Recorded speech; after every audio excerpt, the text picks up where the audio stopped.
morning, class 7. I'm again with you with a very interesting story, quality.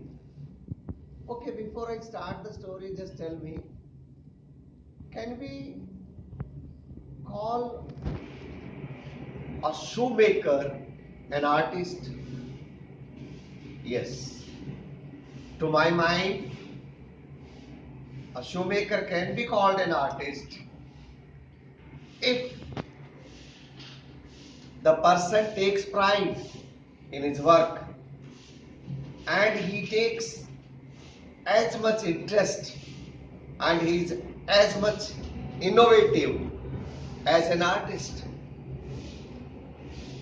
In that case, we can certainly say that a shoemaker is also an artist. Mr. Kressler, a German shoemaker settled in London, is a perfect artist. Let's read the story and find out. I know him from the days of my extreme youth because he made my father's boots. He lived with his elder brother in his shop, which was in a small by street in a fashionable part of London. The shop had a certain quiet distinction. There was no sign upon it other than the name of Gessler Brothers, and in the window a few pairs of boots. He made only what was ordered, and what he made never failed to fit. To make boots, such boots as he made, seemed to me then, and still seems to me, mysterious and wonderful. I remember well my shy remarks one day while stretching out to him my youthful foot. Isn't it awfully hard to do, Mr. Gessler? And his answer, given with a sudden smile from out of redness of his beard, it is an art. It was not possible to go to him very often. His boots lasted terribly, having something beyond the temporary, some essence of boots stitched into them. So the story opens with the quality of Mr. Gessler, what kind of a shoemaker he is. See, he doesn't need big signboards, advertisement like people do it today. He has just his name mentioned over the shop and a few boots are displayed. Other than that, he doesn't believe in advertisement and display.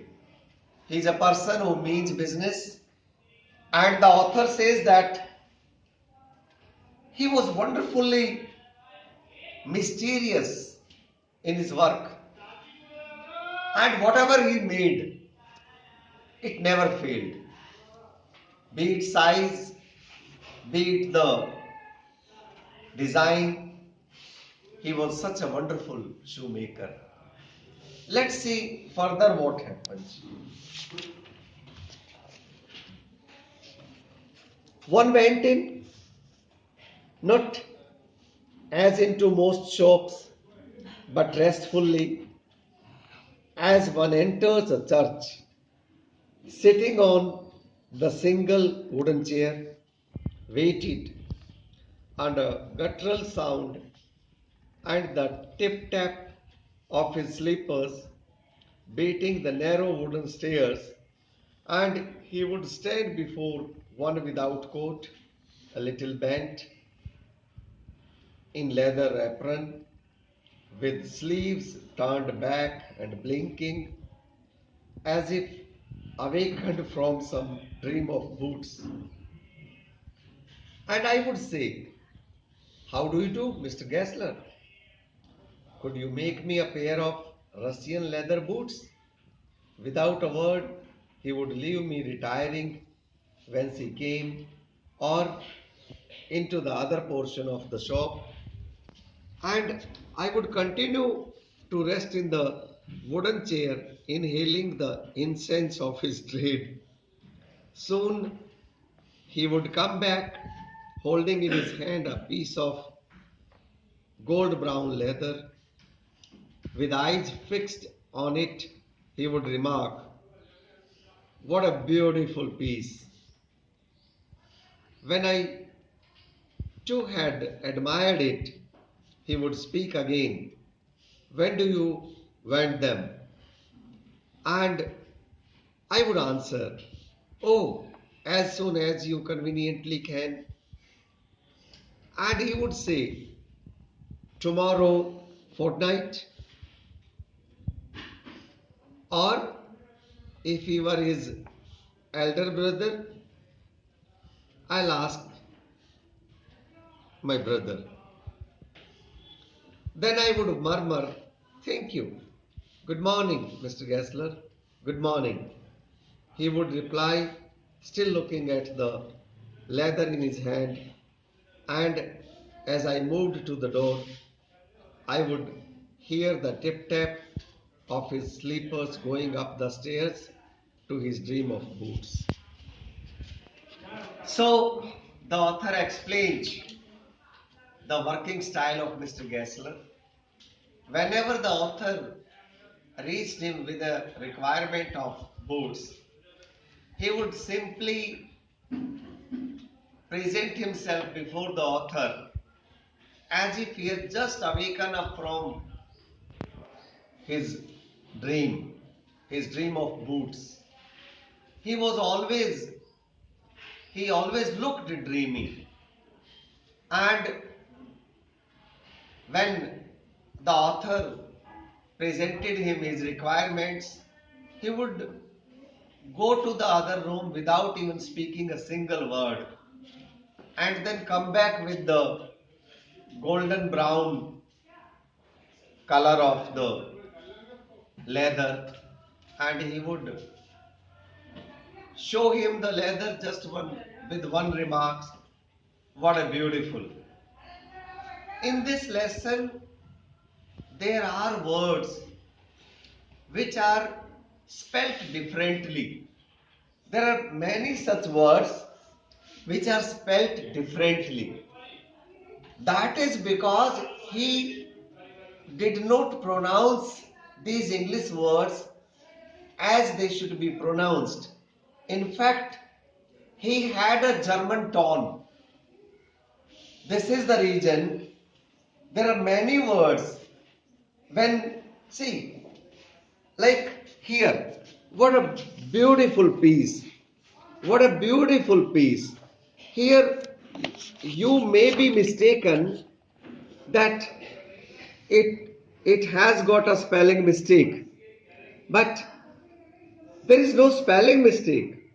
The author wants to tell us that his pronunciation had a German put in it. Just see the spelling of beautiful, see the spelling of peace, it looks like bees. And then again, when the author asks him after admiring, he again had a question, "When do you want them?" But instead of saying want them, just see the spelling. Just see the spelling. The word want, he writes wand, W-A-N-D. And them, instead of them, he is writing dem, D-E-M. So these words are written because he wants to tell us that his pronunciation of the words was not exactly as the English men pronounce these words, but he had German put. Like when I speak English, I have somewhat that Haryanvi put in my pronunciation. It happens with everyone. So even Mr. Gassler had that pronunciation problem. He could not pronounce all the words like the English people. Some of the words he pronounced like the Germans. So instead of saying want, he pronounced the word want. And similarly, instead of saying them, he pronounced them. So these he pronounced the words with slight difference, but how beautiful the author has mentioned all those words. Again, you may come across, there are 10 to 15 words in the lesson. Okay, so we should be carefully reading all those words and see the difference between the German pronunciation and the English pronunciation. Now let us continue the story further.